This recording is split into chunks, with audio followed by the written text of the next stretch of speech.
mahadsanid wariye zakariya xaashi afrax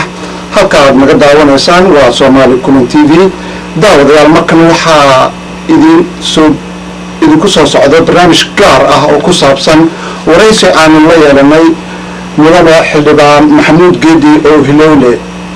ku soo dhawow mudane xildhibaan Maxamuud Geedi oo Hilowle Soomaali Kulan TV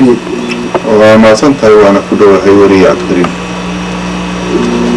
haddaba sida aan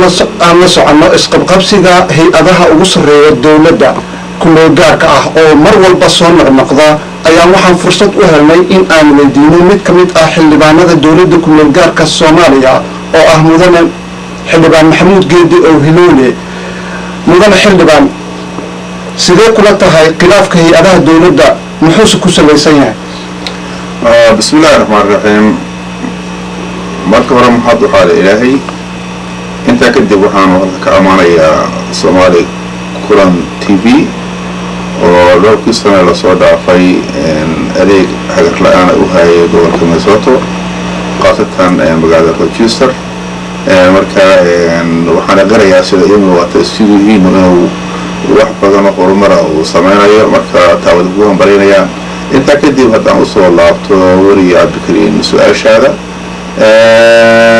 su-aashaas dad badan ayaa isweydiinaya waxaan san rabaa inaanu ka iraaho sidaas ilaahay waa siday tahay sida iska caadi ah oo baarlamaan kasta adduunka jira ayaa isla qabsada anaka laakiin kan Soomaaliya ka jira waxaanu islaaha waxa uu sara mas'uuliyiin ama mas'uul kamida oo ku xadgudba axdigii la wada qortay hoosaadka baarlamaanka iyo wixii labada laga waayaba in loo noqdo dastuurkii dhexdabeeyadii shakhsiyaad ama shakhsi ku xadgudba oo ah mas'uuliyadda ugu sarreeyaysa qaar kamida ayaa dhibka keena uu ku salaysan yahay ayay aniga ila tahay wariye haddaba waxaad carabka ku dhufatay mudane xildhibaan Maxamuud Geedi oo Hilowle in khilaafka mas'uuliyiinta hay-adaha ugu sarreeya dowladda uu ku xadgudbo mas'uul ka mid ah mas'uuliyiinta haddaba waa kuma mas'uulka ku xadgudba waxaanu ku gaabi karayaa shacabka Soomaaliyeed inta siyaasadda Soomaaliya la socota iyo inta danaysa arrimaha Soomaaliya ayaan u deenayaa inay iyagu soo saaraan amba tilmaamaan shakhsiga amba shakhsiyaadka markasta dowladnimo iftiinta abuura qayb joogta ah iyo qaalaasa halis gelisa dowladnimo ka jirta qaarna halis aanu maartay aad u adag gala qaarna ilaahay mahadiisa iyo ku sigtaan qaarna ay ku dumaanba marka shacabka Soomaaliya u daayo su'aashaas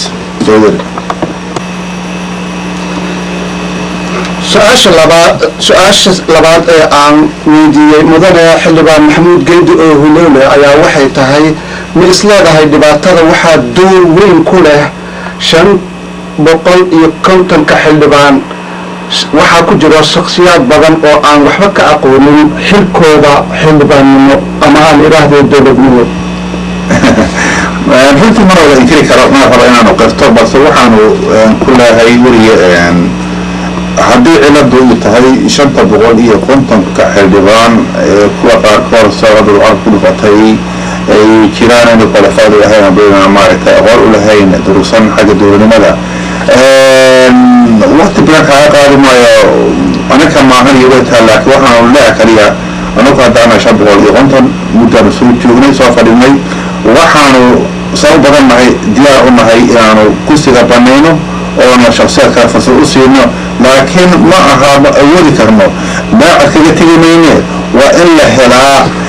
cidna bedesha nidaam lagu bedelo iyo cid aan ku amaanayno waxa amaanada lagu intaan ku wareejino marka haddii inta la waxaanu shacabka Soomaaliya sheegaynaa inaan diyaar nahay dadaan ugu horeeya booska banayno maadaama aad dhawaan ka timid mudane xildhibaan dalkii hooye bal ma naga siin kartaa sawir guud nolosha dadka Soomaalida ee ku nool gudaha dalka Soomaaliya guud ahaan arrinta Soomaaliya qaadatan waddan meesha aanu ka imid waddanka hooyaha waxaanu ka imiday caasimada Soomaaliya ee Muqdisho nasiib uma yeelan inaan tago gobolada kale ama meelo kale inkastoo haddii alla ogolaado waqtiga soo socda aanu isku dayi doono haddii marka meeshaan tegay caasimada Soomaaliya aanu sawir guud ka bixiyo wariye dabciina waa meel 20 sano oo dagaal ka socday siday tahay cid kasta ayaa sawir karaysa balse waxaanu shacabka Soomaaliyeed waliba inta dareehaysa wanaaga kala garan karta farqiga u dhaxeeya dawlad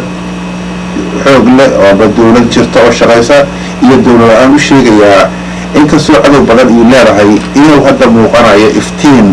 ka duwan kuwii hore iftiinkaasoo saadaalinaya inay Soomaaliya hadda u bilaabatay hawo cusub amba baaragtay rajo cusub oo lagu gaari karayo meesha loo socdo adoonimo taasoo iftiinkaasoo ka bilaabay xukuumadda hadda jirta oo hogaamiye ra'iisul wasaaraha waddanka jira Maxamed Cabdullaahi Farmaajo oo runtii wax badan ee aan u qabsoomin kuwii ka horreeyay xukuumaddan igu qabsoomeen haddaba mudane xildhibaano sida aan la soconno markaan aan ka soo dhaadhacno khilaafka hay-adaha dowladda ama xildhibaanada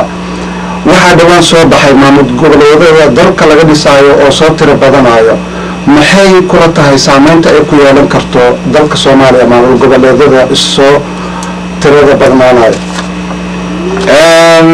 maamul goboleedyada kasan qarisay faraha badan leh waxay ra'iisul galeen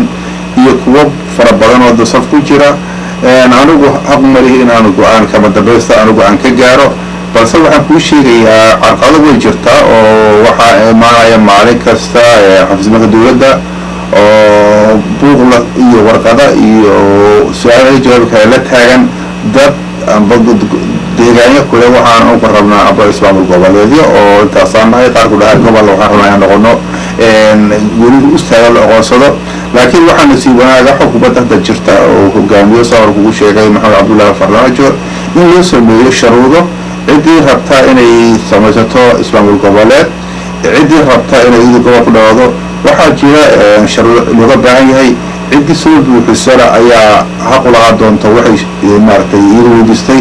in markaa la sii xaq u yeelatay in la yiraahdo qoboliga siyaasad ayaan xaq ugu lahayn laakiin runtii waa culays ka jira oo moodeen isku dayanayo moodeen inuu yahay